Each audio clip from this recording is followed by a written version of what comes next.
Welcome back, everyone, and welcome if you're new.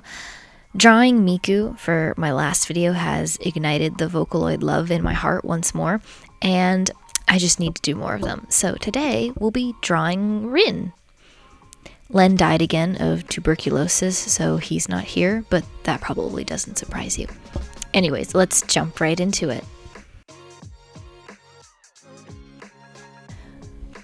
I just woke up from a nap, so please endure my sluggishness because I want to go back to bed.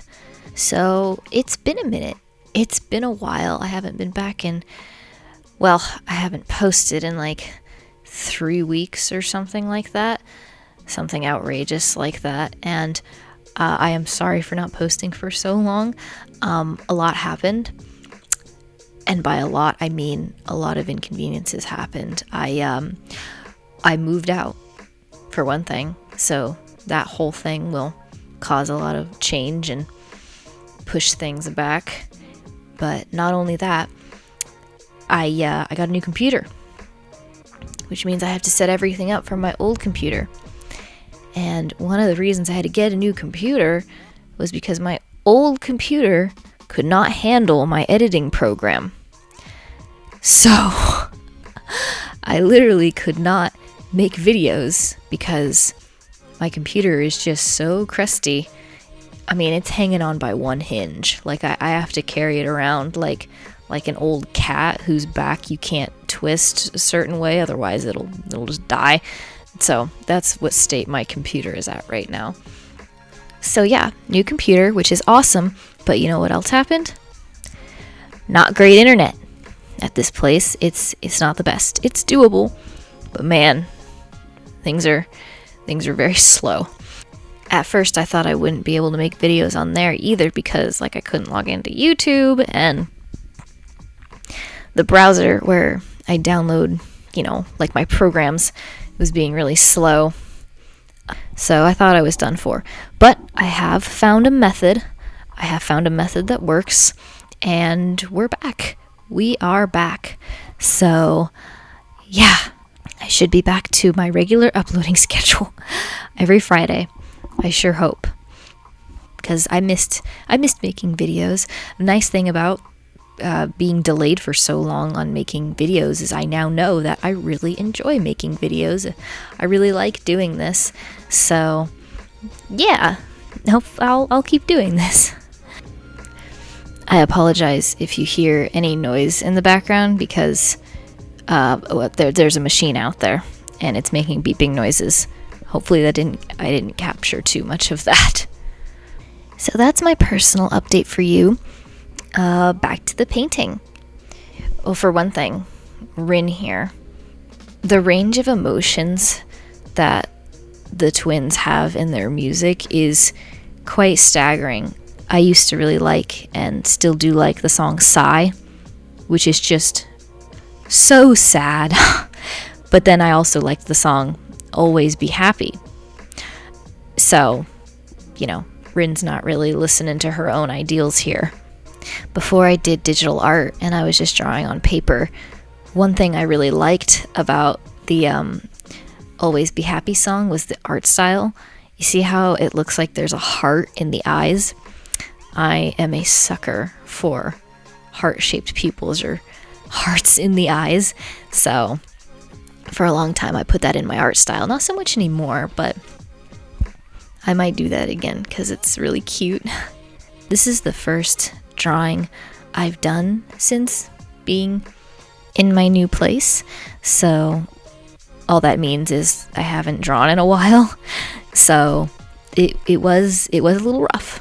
It was a little rough. I had some stumbles. I don't know if we're at that point in the video yet, but I struggled with the eyes so much. I had to redo them like 3 times because they looked muddy and I was not happy with how they were turning out. I had to reference one of my art queens, Hanacue. Her YouTube channel, she also does art. She's really good artist. I really liked the series she did where she made her own VTuber. But anyways, I love the way that she draws eyes. So when I'm having a hard time getting my eyes to look the way I want them to, I kind of just go and look at her art.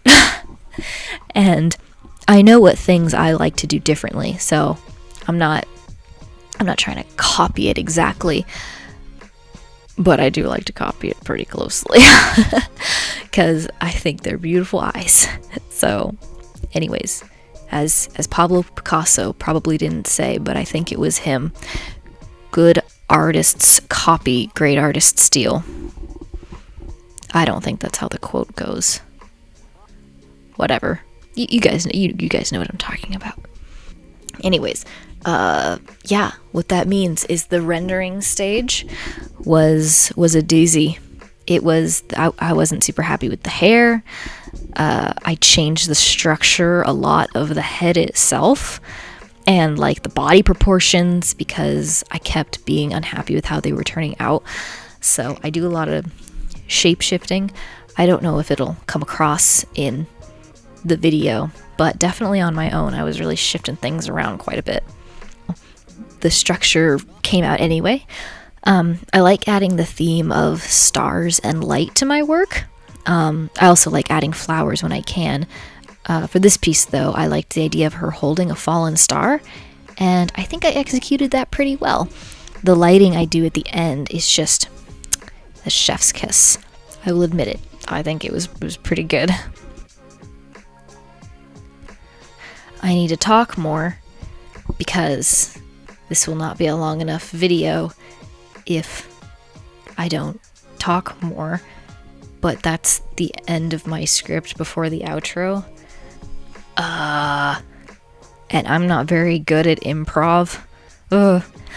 Well, how have you guys been? How has your day been? How are your art endeavors? I really like it when you guys comment how you're doing with your art. I've gotten multiple comments of people saying they're just starting their art journey.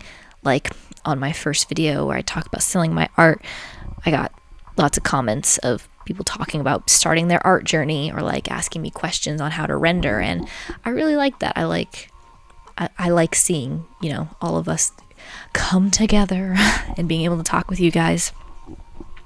So feel free to let me know what you're thinking, what you're doing, because I like talking with everybody. You may have noticed a format change.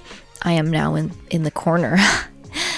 And the reason I did that was just because I designed this entire PNG tuber, and then I you never see it because my videos are always of my art. So I wanted to incorporate myself in the video more because I'm really proud with how this came out. And I don't know, I've heard some people like seeing who's talking, like YouTube videos do better if you can see who's talking, like the whole talking head thing. I have no idea if that's true, but I don't know. So I'm down here now, I'm hanging out. Gosh, I usually have so much more to talk about. I tend to go overkill with things, like with everything, with my time. I always assign myself more tasks than what I can actually realistically handle. Or on my scripts for my past videos, I always put more than what I have time to talk about. So for this one, I was like, oh, this is probably the right amount. This is probably good. I usually go too much anyway. I'll just stop here. And now this, and I'm just, it's inescapable. I could give you a few tips on drawing, actually. That's a good idea. What's funny is that this week, 2 people, one person in the comments of one of my videos and one person in real life, asked me how did they phrase it? They said, how do I take away the lines in my art?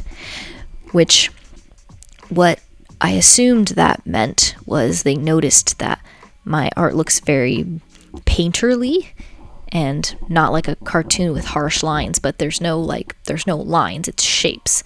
So I think that's what they were asking. So I got to answer that question twice. So I'll tell you guys how I did that. I'm sure there's more people wondering. I I mean, it's basically what I just said, and instead of drawing or thinking in lines, you think in shapes.